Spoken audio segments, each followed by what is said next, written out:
Montaverner, al bell mig de la vall d'Albaida, sempre ha destacat per ser un poble d'allò més xicotet, però amb una quantitat i una riquesa d'hortes que molts altres pobles voldrien tindre.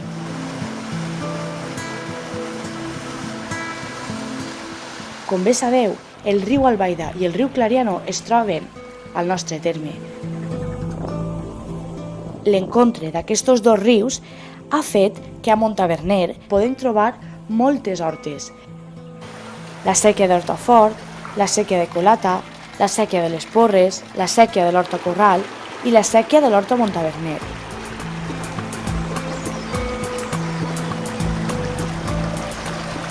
Les dimensions de les hortes sempre han sigut menudes. Clar, només s'utilitzaven per autobastir als propis habitants de Montaverner, verdures i aliments que alimentaven els nostres avantpassats. Les séquies, és a dir, la canalització d'aquestes aigües, és el legat més preuat que ens han deixat els nostres avantpassats musulmans. Fins i tot van ser la força que va moure el primer molí que hi hagué al poble, que encara coneguem com el molí. Aquest molí primer era per a molt de gra, però més tard passaria a ser la força que donaria llum als nostres carrers.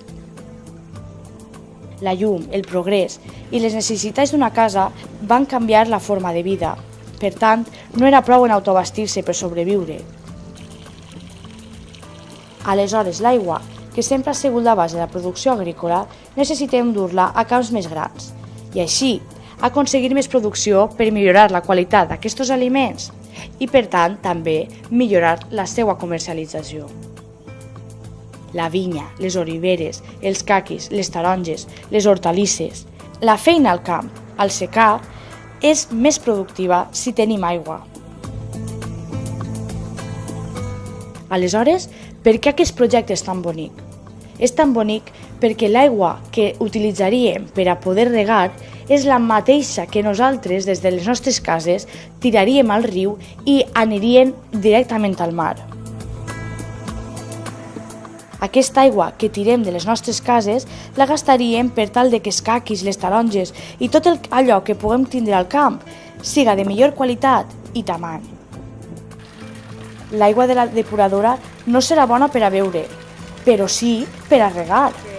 És com tancar un cercle on la depuració i els nutrients orgànics fan que els arbres tinguin fins i tot més força. L'aigua és un bé que hem de cuidar. Amb aquest cicle de l'aigua tancat estem fent que el nostre planeta estiga millor, que l'aigua que nosaltres no volem la puguen utilitzar els arbres i poder nodrir-nos d'ells i, per tant, poder ser més sostenibles. Perquè ser sostenible és pensar en futur.